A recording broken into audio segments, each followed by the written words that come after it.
Final na gini. Murag ako may nakuan first na ito sa akong topic no kay nakafeel ko pressure ba.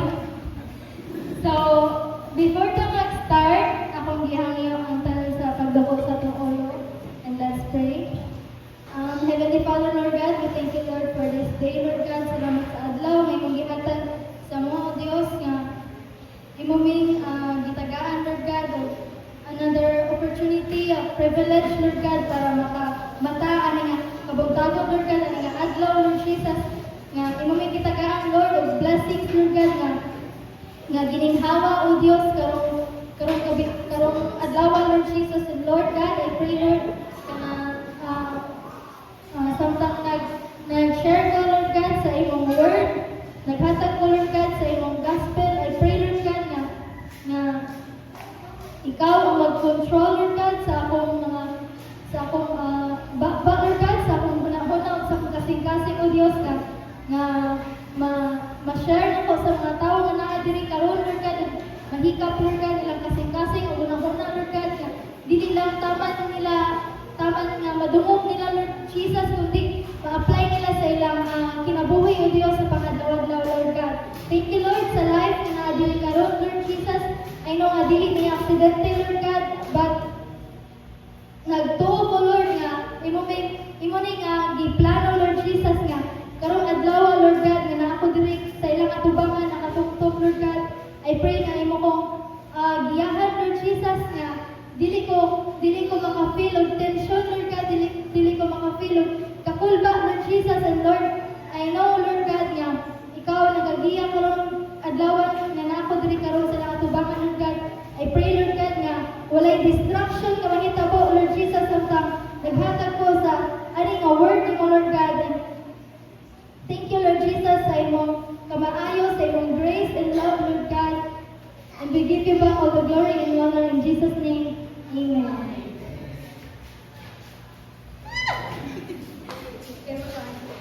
So, my topic for this morning is about pressure. How to handle pressure.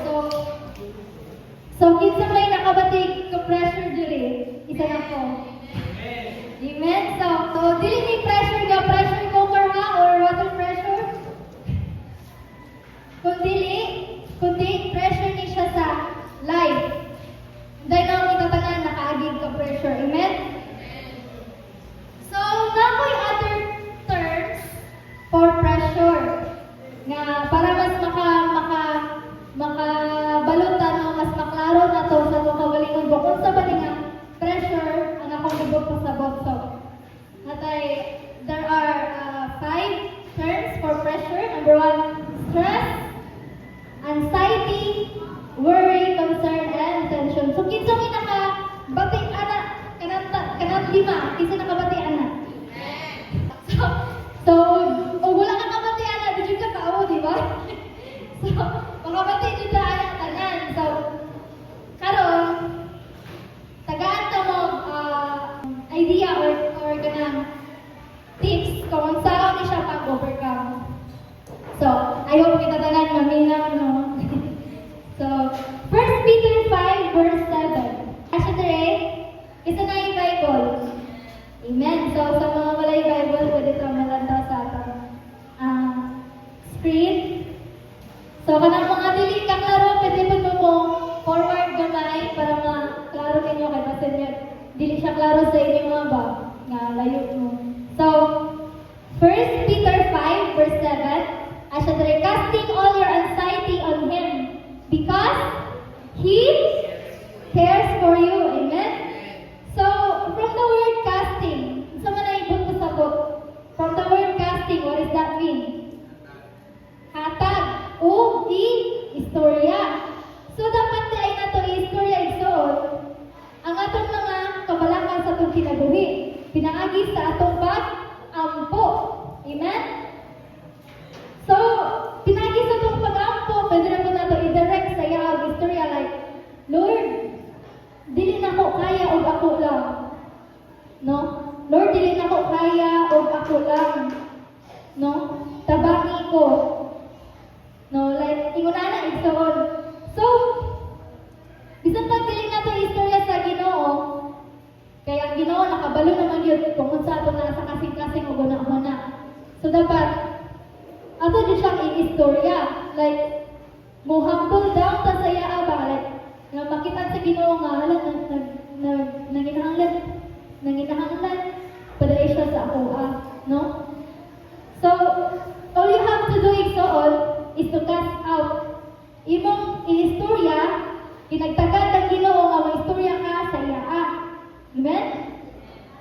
So He is waiting for you igsoon to speak. So dili nimo kinahanglan ikaw mismo na magdala sa imong kabalaka nga mura kag gapas backpack bitaw nga bugat na kaayo tanan, bugat na kay mga magdala ka mga kabalaka, kaduol, mga problema sa imong ginabuhi. So imo na siya i-surrender sa Ginoo. For example, na-stress ka sa eskwelahan, sa problema, sa pamilya. Imbis sige ka, una-una, magkabalaka, mga kaduol, dili na nimo yang po igsuon. Yang po nimo sa Ginoo tanan ang imong mga kabalaka, no? So, anxiety is loud, but God's care is louder. Amen? Inay mo tapat. Anxiety is loud, but God's care is louder. Amen? Hallelujah. So, ingana rin yun ang life no, na sa to. So, pray, let go, pray, trust, and repeat. So, ingana rin ang cycle niya. Let go, pray, trust, and repeat. So, you have 4 steps on how to overcome pressure. So, di pa tayo mao. So, number 1, keep your focus on God, on Jesus. No? So, ana siya diri sa Isaiah 26 verse 3. Naging on Isaiah 26 verse 3. You keep him in perfect peace, those mind is stayed on you because he trusts in you. Amen? So, tagaan siya itong perfect peace. Nga kanang imong gipanguna-huna bitaw. Imong gipanguna-huna nga problema is masulbad dayon, no? Dali ra kay siya masulbad kay imo na gi-align imong self ug gitagaan na imong authority ang Ginoo nga mosulbad sa imong mga problema. Amen? So kung usa ka nga tawo nga nagpabilin ug naka-focus sa una-una diya sa tungkuy nga Dios, kanunay siya saligan ug duulan, hatagan siya sa Ginoo og hingpit nga kalipay. Ug kung man hingpit nga kalipay, kanang everlasting joy, absolute peace. No, nga kanang murag ba-feel na nimo ang kapayapaan sa imong kapayapaan sa imong kuran ba, sa imong kinabuhi. So, God gives deep lasting peace to those who keep their minds focused on Him and trust Him. So, ang Ginoo naghatag og lasting peace. No, kanang lasting peace nga lagi katong ingon nga higpit nga kalinaw sa tawo nag-focus sa iya og nagtuo. Amen? Amen? Para naman. Amen? Philippians 2 verse 5. Ingat siya dire. Have this mind yourself which is yours in Christ Jesus. Amen? So, pasabot ani nga verse kay kinahanglan na to sundon og himuon ng atong una-una sama sa una-una ni Jesus Christ. So, unsa may klase nga una-una ang naa si Jesus Christ? Number 1, mapainobsanon o mapinanggaon o andam mo sakripisyo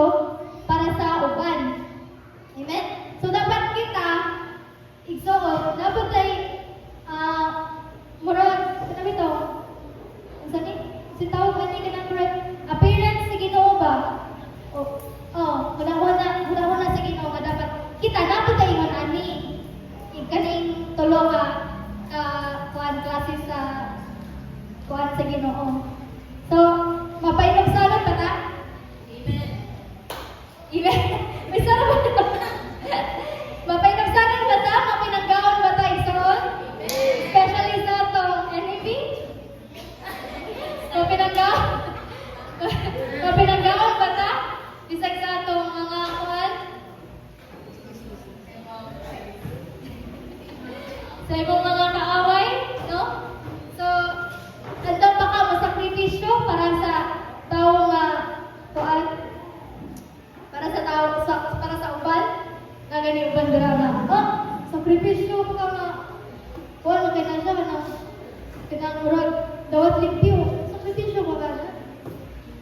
No? So, dira dyan na mates bitaw, mates sa imong kaugalingon kung napakay huna-huna, sama sa huna-huna, sama sa panghuna-huna ni Jesus, di ba? So, Mark 9, verse 23 na gingon. And Jesus said to him, if you can, all things are possible for one who believes.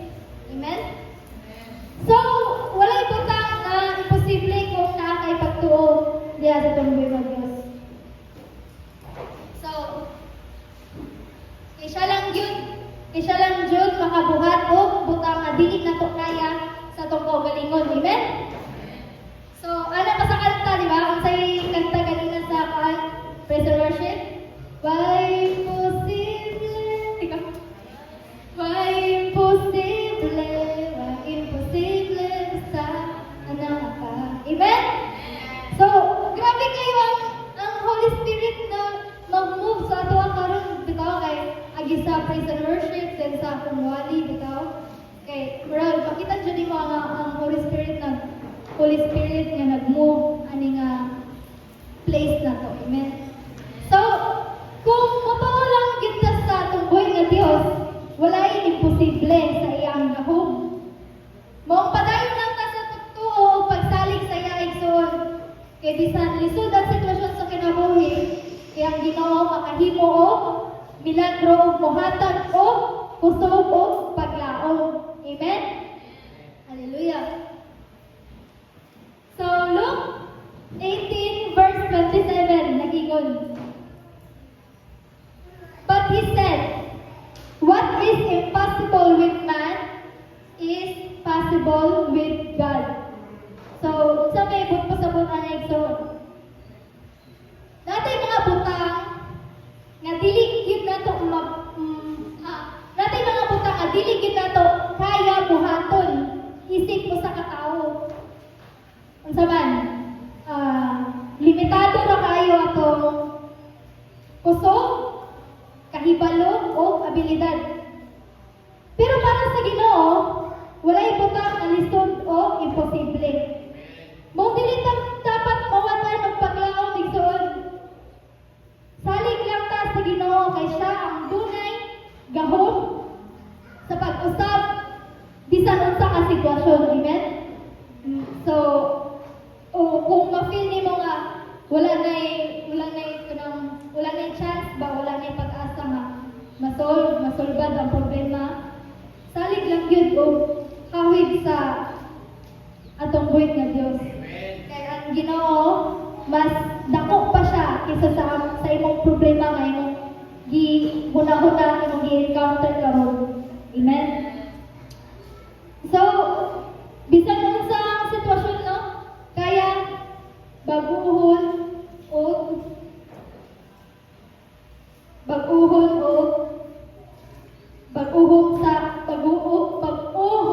sa gahom sa tambuhi nga Dios.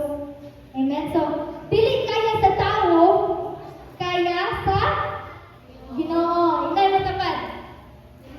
Amen. Hallelujah. So, number 2. Focus your potential in God. In Joel 3 verse 10, beat your plowshares into sword, and your pruning hooks into spears. Let the weak say, I am strong, or I am a warrior. So, saan lang plowshares?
closures o pruning hooks. Kay, gihimo nilang armas, no? Nga simbolo sa pag-andam o pag-atubang sa kaaway. So dapat kita, andam punta sa itong kaugalingon kay anytime, pwede mo tatakihon. Pwede mo tatakihon sa kaaway. Bisag kanabit ang wala kang kabalong ulag, yataki na dahil ko. So dapat, mahimo ta alerto, mahimo ta mapangandamon sa itong kinabuhi. So, like sa kwan, like pareha sa camp verse. So, ito yung camp verse. Katong be alert. 1 Peter 5:8. Kung sa ganito siya? Be alert and sober-minded, the devil was running, roaring lion, Amen. No? So, ano siya dito? Be alert and sober of mind. No? Because the devil is like a roaring lion seeking someone to devour. So, dapat mapangandamon siya sa igsoon.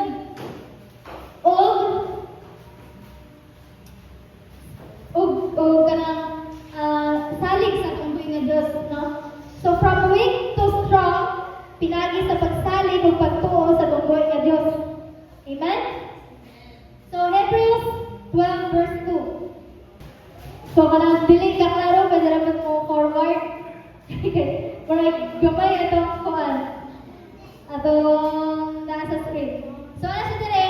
Looking to Jesus, the founder and perfect of our faith, who for the joy that was set before him endured the cross, despising the shame, and is seated at the right hand of the throne of God.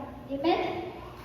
So sa atong kinabuhi, dagan kayo nagpagsulahay, trials, problems sa pamilya, eskwela, trabaho, sa relasyon o sa mga kalisod nga usahay makahatag og kaluya sa ato ang kaugalingon.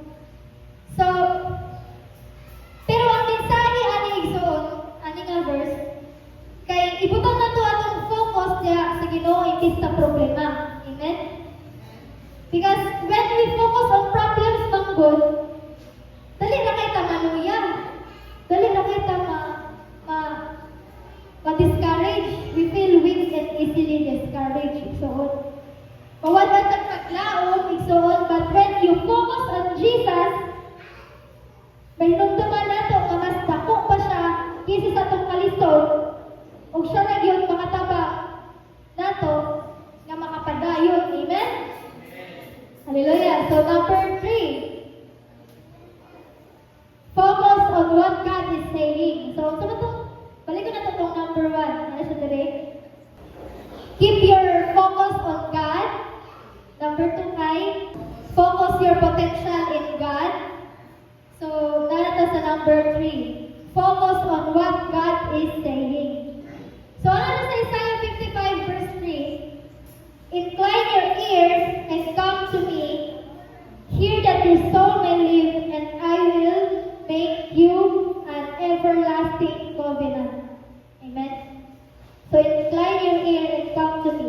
Nagpasabot nga, paminaw og duol sa Ginoo, hatagi siya o panahon sa imong kinabuhi. Amen? So, kung ikaw,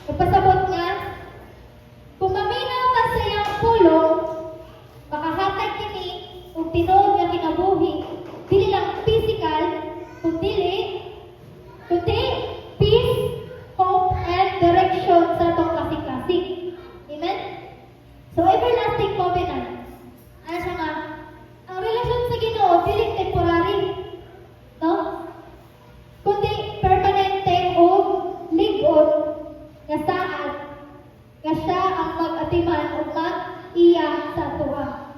Amen? So kung sa atong adlaw-adlaw nga kinabuhi, naman yung usahay, usually mabisi kayo ta sa trabaho, eskwela, problema, social media. Pero kini nga verse na gingon man kun siya igsuon nga.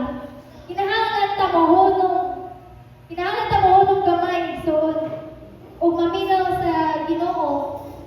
Kay kung pirmi man gud ta mag-focus sa pangkalibutan tuta, ma-stress ta, mawag ta nga tag-direction. Pwede mo na mag-focus mo sa trabaho, eskwela na. Wala, exam na ako, wala, kuhan. Kanang, sa trabaho kay magkuhan ko, kung sa tao ganang gani, kanang bagura ka nagawat ba, i-kuhan ko, sa tao ganang. Kanang, bagura ka ito nga nagawat, dayon, i-train, training yun ba? Dayon, nag-focus kay ka na, no? Pero wala ka nagtawag sa Ginoo, wala ka naghatag og higayon nga pagka-time ni Lord. Ang imong direction sa kinabuhi is mawala. So dapat maminaw ta sa atong buhi nga Dios, pinaagi sa atong pag-ampo o sa iyang tulong. Makita na ni mga kalinaw o klaro nga direksyon sa imong kinabuhi. Amen? So, like Peter, no? Kabalo mo sa story ni Peter, di ba nga nasa dire, wala siya dira, pero nasa dire sa ako na siya. Ano siya sa Matthew 14, verse 22, Peter steps out of a boat to walk on water towards Jesus, but sinks when he fears the wind requiring Jesus to save him. So, pasabot ani igsoon, kung ano yung focus sa itong una-una kasing-kasing diya sa itong buhay nga Diyos. God is speaking igsoon when you're listening. No? God is speaking kung naminaw dyan ka niya. No? So, wala ang ginawa kang Peter, come to me. So, kung sige mo ni Peter, iduol siya. Pero pag duol niya, mura siya, na-distract siya ba? So, if atong i-relate ang wind, ang dagat na nakapadistract ni Peter, moto ang atong problem sa atong life. Moto ang atong mga problema nga, gipasan-pasan dito, kung dali na ta ma-distract. Wala tayong direction sa kinabuhi. So, God is speaking igsoon when you listen and come closer to Him. Your life find peace, purpose, and hope. Amen? So, number 4. Last na ni siya kakakuan. How to handle pressure. So, talk about God. In Psalms 105 verse 2, sing to Him, sing praises to Him, and tell of all His wondrous works. Amen? So, nagpasabot nga, pasalamatan na to ang Ginoo, pinaagi sa pagdayig, dili lang sa pagkanta, kundi sa itong kasing-kasing igsoon, and tell of all His wondrous works. Nasa ba ang wondrous works? Nagpasabot nga, isulti na to sa uban, ang mga kamaayo, ibuhat sa kabuhi nga Diyos, sa itong kinabuhi, no? Iyang protection, panalangin, o tabang sa mga lisod nga panahon. So, sa itong adlaw-adlaw nga kinabuhi igsoon, daghan ta o yagian nga naikalipay, naikalisod. Pero bisan unsa pa na naagihapon tayo rason para magpasalamat sa tuboy nga Diyos. Amen? So, God is gratitude. No? So, gratitude to God is not just silent, but it is shared to praise and testimony. So, kung bisan asa ka, sing and give thanks lang yun igsoon.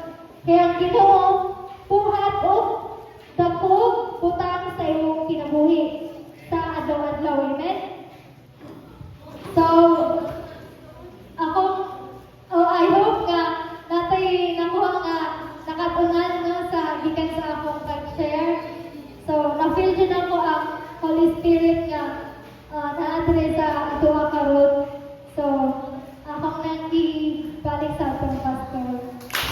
Praise the Lord, no? Salamat sa kinabuhi ni Sister Nian, no? Sa paghatag sa itong message ko. So, kisa may na-bless sa itong mensahe ko ng lawa. Amen. So, before ko mo hatag yung conclusion, opinion ko pa-open. Aron ma-close, dapat na yung conclusion. So, ibalik ko palihog na ito. Unsa to itong mga klase na na-mention diyan na makahatag og pressure. Next, ito sa balik. O sa'yo nabantayan ninyo sa akin niya ng mga things nga naghatag og pressure sa ito. Kaning stress, worry, anxiety, concern, tension. O sa'yo nabantayan niyo anak tanan? Ha? Isa? Negative siya tanan, no? Pero kabalo ba mong mulit na siya o something in one situation, no? Although lain-lain na siya ang tawag, stress, worry, anxiety, depression, concern, tension, lain-lain siya, pero muhol na siya o usang kabutang. Ansa? Pressure to be accepted. Muhol na siya sa usang kabutang. Ang pressure to be accepted. Ano man? Usahay ma-stress ta, it is because unsa kahay lantaw sa ubang tao sa kuha. Usahay mag-worry ta, kay basin di na to ma-meet ang expectation sa tao sa kuha. Usahay mag-anxiety ta, it is because nagsikit ako na una, kung unsa mo yun una sa ubang tao, o ma-accept ba nila kung unsa ta. Kung sa'y kakayahan nato, kung sa'y kaya lang nato, kung sa mo'y pwede lang nato ma-achieve sa life, kung unsa mo'y ma-offer nato. And, ngayon kasi kung kaugalingon nga, ay na-pressure na kayo ko, nag-anxiety na ko, na-depressed na ko. Ano man? Because you are too pressured to be accepted by other people. No? You are too concerned to be accepted by other people. So, sa man mo yung na ito nga buhaton. No? Matthew chapter 6 verse 1. So, I need you to open your Bible, guys. Matthew 6 verse 1. Watch out, don't do your good deeds publicly to be admired by others. For you will lose the reward from your Father in heaven. No? Watch out, pagbantay mo.